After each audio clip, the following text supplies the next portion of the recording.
Hey YouTube, this is Geckos11 and this is a leopard gecko care and breeding video, and it's dedicated to the Curainer. The channel is called the Curainer.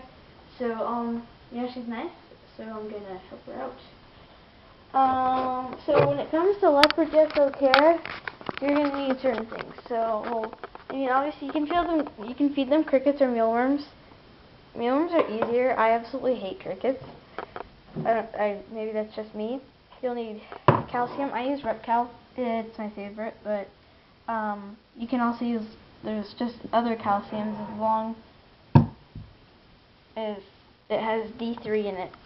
So yeah, and then you'll need Reptisafe. Well, you don't absolutely need it. It's good to use it because if there is chlorine or any chemicals in the water that you give to your reptiles, if you don't clean it, then it could potentially kill them. So yeah, and when it comes to a leopard gecko, they can live in pretty much everything. I don't recommend putting them in 6-quart tubs.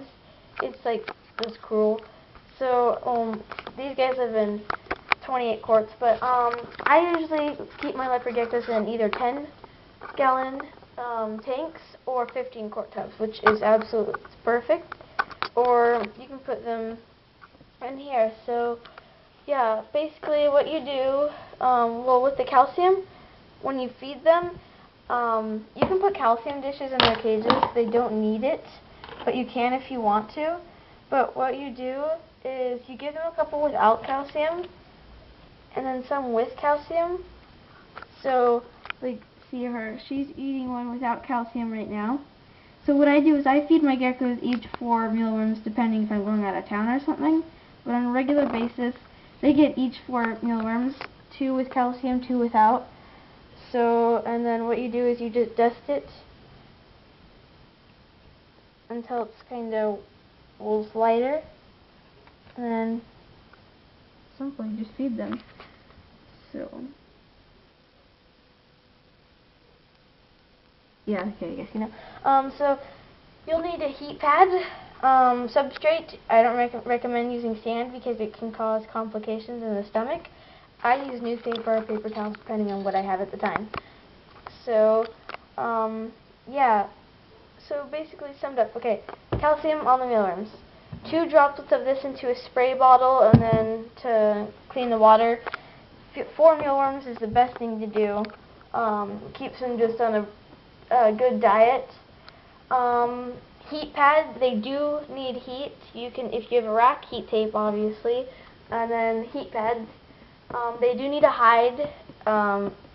If you don't have a hide, it'll sometimes mess up their personality. That's happened to me before. So, yeah.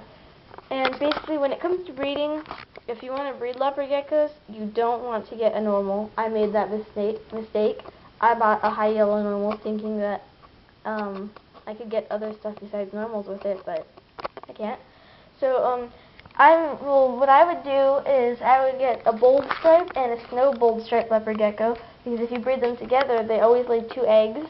One, if they're fertile, 1 egg will be bold stripe, and the other egg will be snow bold stripe. So, and bold stripes go for a good amount of money. And then I think it's a snow enigma to a raptor. That one's kind of pricey. Will equal, I'm pretty sure, dreamsicles, but that's like maybe a 3-year project, whatever, I don't know. And then if you get, I think it's a blizzard or a blazing blizzard, when you breed it to super snow, you can get raptors. Herp09 helped me with that. So there's a lot of things. I mean, if you breed a blizzard to a bell albino, there's a chance of getting bell blazing blizzards, but it's hard. Stuff like that. So yeah, like I said, this video is for the YouTube channel The Curainer. So if you have any more questions, ask me. I know a lot. So yeah, that's pretty much it. So okay, enjoy and subscribe. Goodbye.